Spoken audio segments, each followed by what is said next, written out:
Welcome back, guys, to the hardcore run of Final Fantasy 1 for the NES. Our team is now level 20. Here's Red Mage Hat's stats. Here's Thief Hope's stats.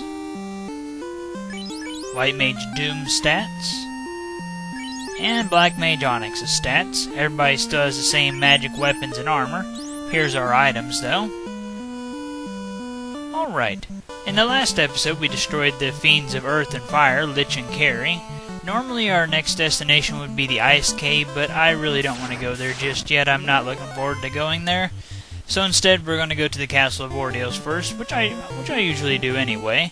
I find it easier just to sail there in your ship as opposed to flying there in the airship. You'll have less land to travel. Sure, you'll get into random encounters while traveling the sea as well, but at least the sea random encounters will be easier to deal with than the land ones up near the castle. Whatever the case, though, we'll just head out east until we get near the Marsh Cave, and then we'll head down south.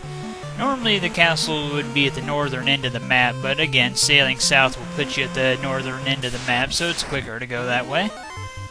For the most part, we'll just be ignoring all the weaker enemy parties and stuff. No point in putting up with them. I always really like the music that plays whenever you're sailing around in your ship. Sadly, though, you never really get to hear the second half of the song due to random encounters and everything, and that's my favorite part of the song. So yeah, I do like the music, but it's kind of sad that you had to sit in place if you want to hear the full song pretty much. We don't have too much further to travel before we're at the Castle of Ordeos. The Castle of Ordeos has quite a few powerful enemies there as well, including Medusas and sorcerers and other enemies that can also kill you in one hit. I find the Castle of Ordeos to be a little easier because it's not as big. On top of that, we can get some powerful equipment and some spell casting items there. So yeah, I think it helps out just a little bit to go to the Castle of Ordeos first. But you can do them in whichever way you want to. I'm sure, as a matter of fact, I know the game intends for you to do the Ice Cave first. However, I don't care, I always just do the castle first. As soon as we get out of this battle, we'll be at the castle. Got enemies running away from us now. I guess it's not such a bad thing, but it does kind of suck that we don't get the experience from them. That's alright, though. Gotta try to run again. Of course, we're just gonna keep getting paralyzed. Come on, guys. Your leg's broken? I guess I couldn't get traction very well on the ship. Alright, just dock the ship over here at the river. And get off and head down south. I was gonna say we're almost there, but then we got in a random encounter against some Catmans. I always found it interesting that the Catmen look more like bears. Whatever, though. Alright, cure that poison really quick, rearrange the party, and then we'll enter the castle. There we go. Here we are now at the Castle of Ordeos. Let's go ahead and use a little bit of tents here. I find this sage here kind of interesting. If you talk to him, he just kind of disappears, so I guess it's supposed to be like a ghost, or maybe he's supposed to be leaving the castle or something? I don't know. Whatever, though, you don't actually have to talk to him at all if you don't want to. One way to remember which pillar to go into throughout this big maze is to remember always enter the lower pillar if there's more than one. Always enter the pillar that's lower, and then you'll know for a fact that you're taking the right path. Easy enough. I don't think that you can actually run from zombies, so we'll go ahead and fight these ones. We have powerful enough magic to take them out fairly easily. 2 fire, 3s, harm 3, and well, whatever the thief can do. And that'll take out these zombies. If the thief makes it through class change, then he'll become a ninja, and he'll actually be pretty good for the party. I hope that he makes it.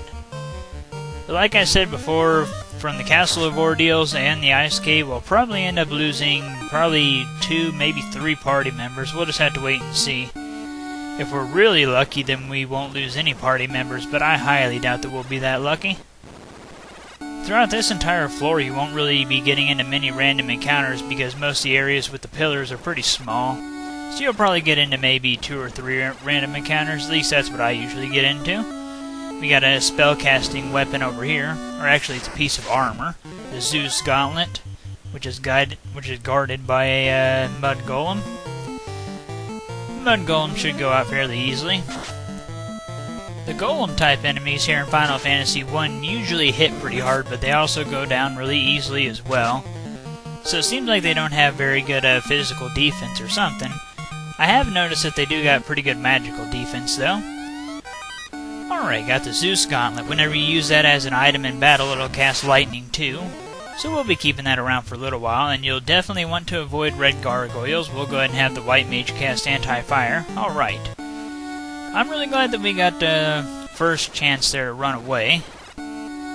Usually red gargoyles will constantly cast fire too across your entire team, and that is just really annoying. So yeah, try to avoid them the best that you can. We have a spiked square right up the hallway that we're getting ready to go up as soon as we escape the battle against these mummies. In that spiked square you'll be fighting a couple of nightmares. They're like the mad ponies from earlier in the game, except more powerful of course. We'll be getting a little bit more equipment here on this floor, like the heal staff, which is really helpful in a solo run. It can be pretty helpful in these kind of runs as well. Whenever you use it, it'll cast heal 1 across the whole team.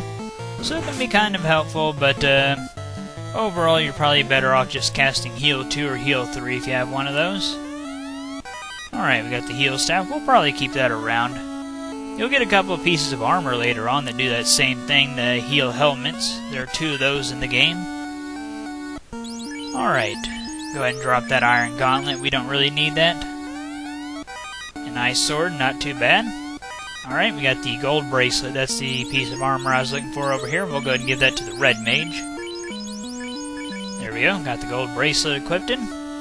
Got a few more treasures down here, but I probably won't worry too much about them. More red gargoyles. Not as threatening of a group since there's only 3 of them. Alright, good. We're getting pretty lucky with being able to run away really quickly. I'm liking that. Alright, now we have what we came here for, the rat tail. And we have another spiked square, which would, I guess, be considered the boss of this castle, the zombie dragons. Just cast your strongest spells.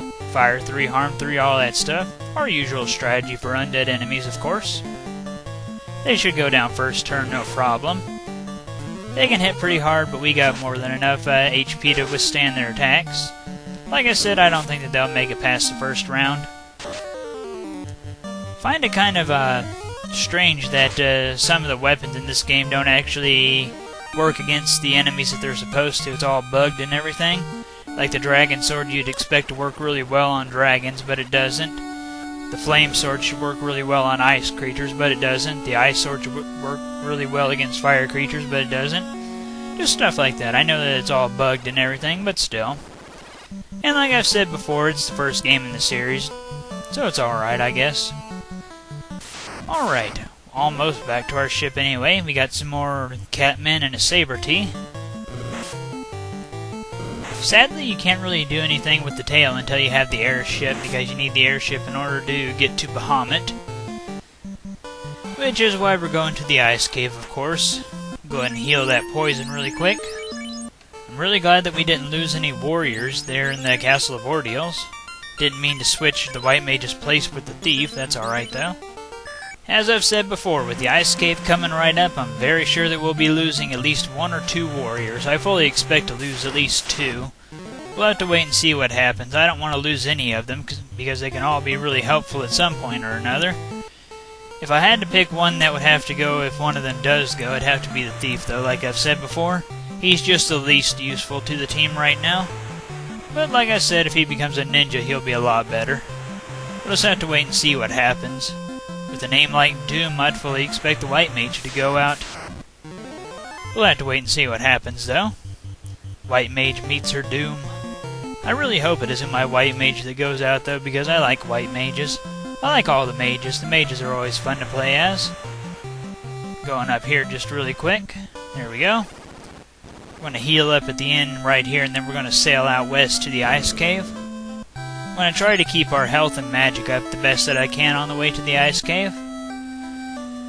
The ice cave, like I said before, has tons of powerful enemies. It's got mages that can use rub, sorcerers that can attack you and kill you instantly. It's got the eye that can cast XXXX. Tons of powerful enemies, including enemies that can stun you and turn you to stone and stuff like that as well. Not to mention, add on to that, we encounter big groups of wizards in there, and we can't run from wizards. so those can be annoying at times as well. Here's hoping that luck is on our side, though. Alright. Kinda sad that only the thief can run right now, but I guess that's what makes the thief useful. Alright, heading out west. I know in the remakes of Final Fantasy 1 for like the Game Boy Advance and PlayStation 1, stuff like that, they made the thief more useful. Still though, I never really hated thieves. I've always liked thieves, but here in Final Fantasy 1 I do think that they're the least useful. They're still pretty cool though.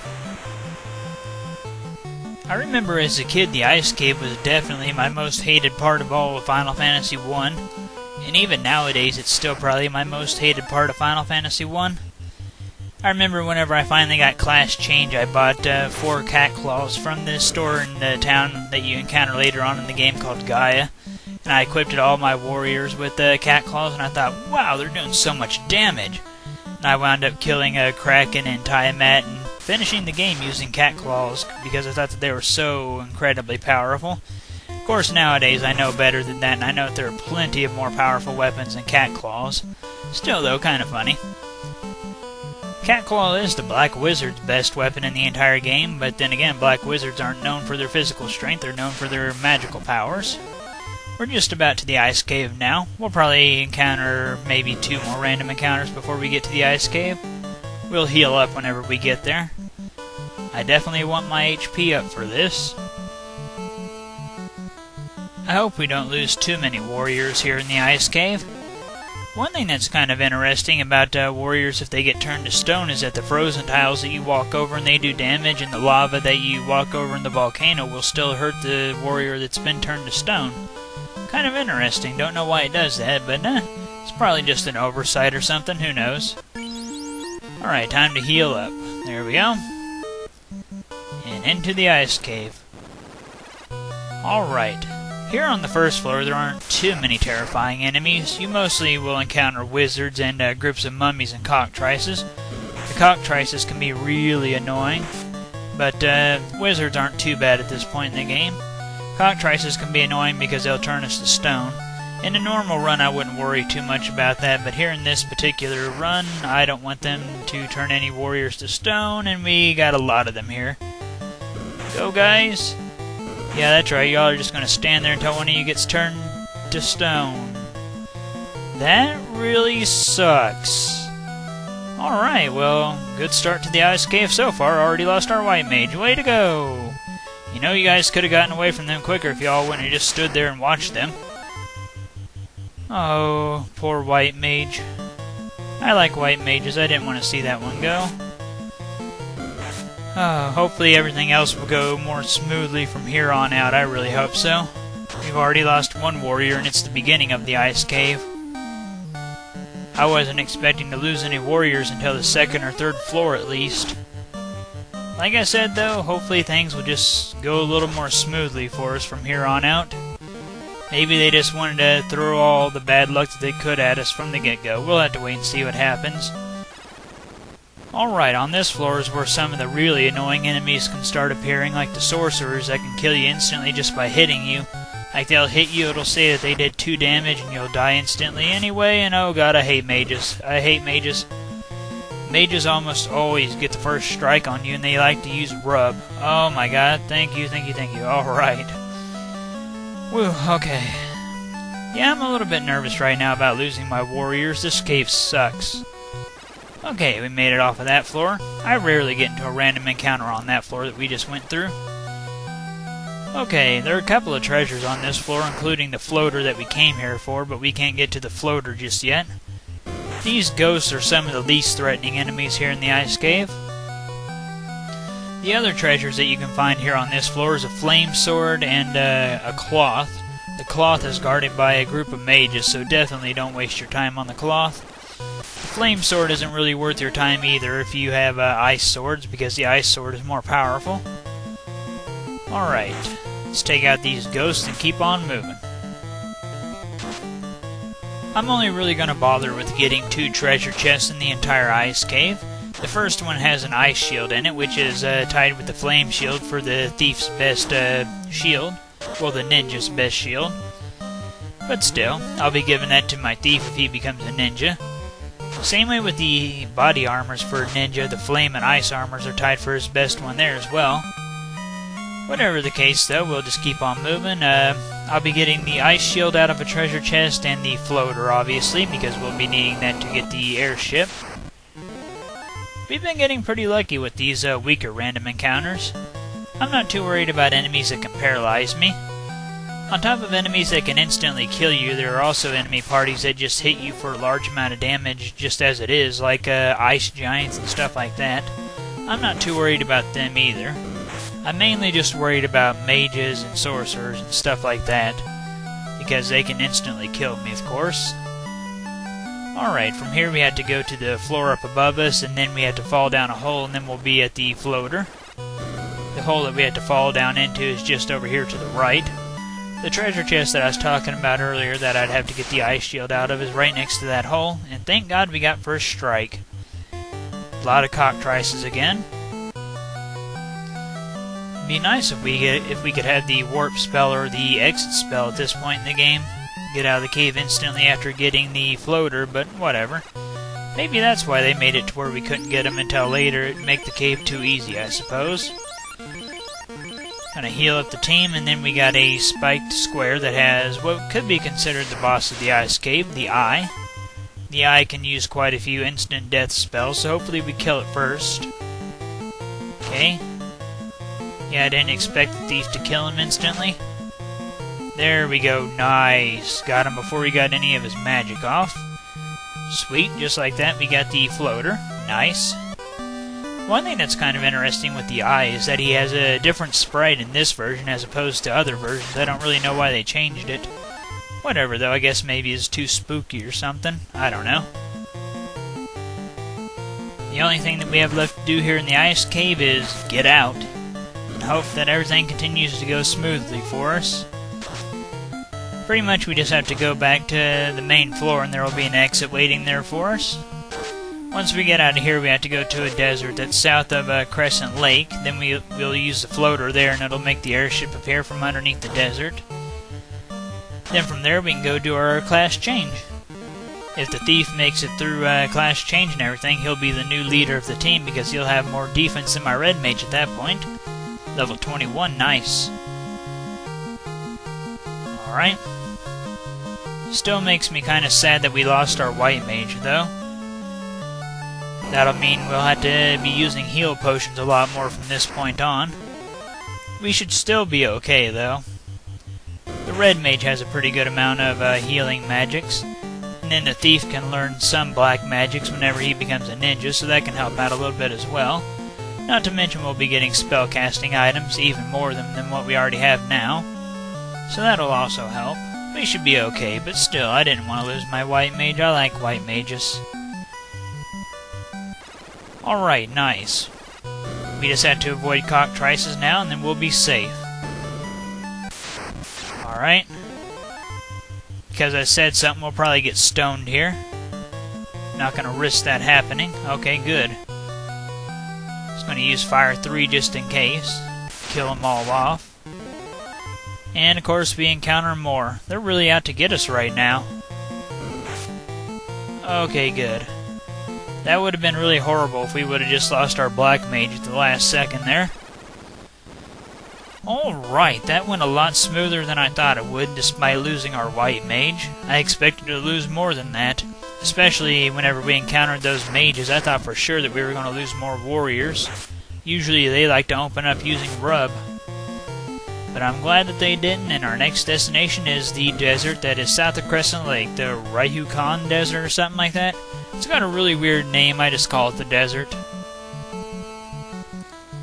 I'm not too worried about stopping into Crescent Lake to heal us up or anything. We'll just go ahead and go straight to the desert and then get the airship. From there I'll just fly to Corneria or maybe Provoca or something and heal us up at one of the inns there. It'll be cheaper for us that way too.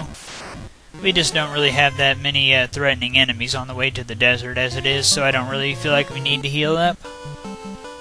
Once we've healed up though, we'll go ahead and fly up north to the Dragon Islands. Or the Caradai Isles or something like that. I always just call them the dragon holes. Because they never look like caves to me, they look like holes in the ground. Alright, I find it kind of interesting that dragons are kind of friendly in this game, but I kind of like that too. Dragons are really cool. My favorite race in this game is probably the mermaids, though. Sadly, you only really see them in the Sea Shrine, though, which makes sense, of course, but still. Would have been kind of nice to have seen them went up to the surface and maybe interact with the humans or something. I'm pretty sure that you see them doing that in the ending of the Game Boy Advance version, the Dawn of Souls version of the game. But, whatever. We're not too much further from the desert, just right over here to the west. I always dock the ship here. Alright. Get into the desert, use our floater, and claim our airship. There we go. First stop to an inn to heal us up. We'll probably just go to Corneria, cheapest one. Not that money is really that big of an issue. Well, I guess it kind of is. We'll need quite a bit of money later on for more expensive spells and even the Bottled Fairy, which will cost 50,000 gold. May seem like we have a lot of money right now, but that's nothing compared to how much we're going to have to spend for more magics. Which I guess that is kind of a plus to losing the White Mage. We won't have to spend as much magic on, or as much money on magic, I mean. Still, I really didn't want to lose the White Mage, but what can you do about it? Okay, time to meet up with Bahamut. Bahamut is in one of these two holes. I can never quite remember which one it is. I think I always park at the top, and I'm usually wrong. Alright, Bahamut is in this hole. Never really understood the really long tunnel passage here. Seems like it's kind of pointless that they made it this long. I guess it's to make you feel like you're about ready to get your reward or something. Or to make you stay excited for even longer, knowing that you're getting ready to become more powerful or something. Heck, I don't know. Bahamut is in this room right here. Again, we got another long walk going up. As far as overworld sprites are concerned, I like the Red Mage's sprite more than the Red Wizard sprite. Whenever the Red Mage becomes a Red Wizard, he looks old, fat, and wrinkly. See? I mean, I still like Red Mages and Red Wizards, but that overworld sprite of him right here looks old, fat, and wrinkly to me. It's a good thing our thief made it through to becoming a ninja. He'll take place as our leader, and we won't have to see old, fat, and wrinkly. Alright, just make our way up this hallway here. Well, all I can say is that I'm really happy that we got the Castle of Ordeals and the Ice Cave out of the way. It went a lot better than I expected. I expected to lose more than just one warrior. And again, it really does suck that we lost our White Mage, now a White Wizard, of course. But what can you do? I expected something like that to happen. Next time we'll be going through the Sea Shrine. We'll have to buy the Bottled Fairy, get Oxyale, go through the Sea Shrine, and get the slab there, and defeat Kraken the Fiend of Water. Once we've done that, we'll get the cube from the waterfall, and we'll make more progress from there. And well, that is it for Part 4.